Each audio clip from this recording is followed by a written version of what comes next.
శ్రీమాత్రే నమః. ఈరోజు 27వ శ్లోకం. అంతకంటే ముందు ఒకసారి 26వ శ్లోకాన్ని చెప్పుకుందాం. కామక్రోధవియుక్తానాం యతీనాం యతచేతసాం అభితో బ్రహ్మ నిర్వాణం వర్తతే విదితాత్మనాం. 27వ శ్లోకం. స్పర్శాన్ కృత్వా బహిర్బాహ్యాన్ చక్షుశ్చైవాంతరే భ్రువోః ప్రాణాపానౌ సమౌ కృత్వా నాసాభ్యంతరచారిణౌ.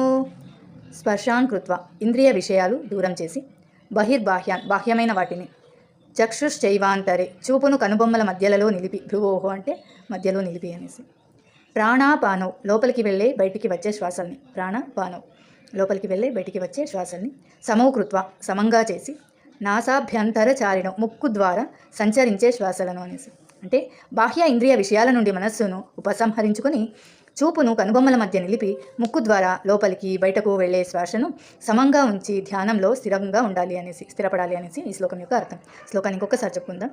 స్పర్శాన్ కృత్వా బహిర్బాహ్యాన్ చక్షుశ్చైవాంతరే భ్రువోః ప్రాణాపానౌ సమౌ కృత్వా నాసాభ్యంతరచారిణౌ. 28వ శ్లోకం రేపు చెప్పుకుందాం.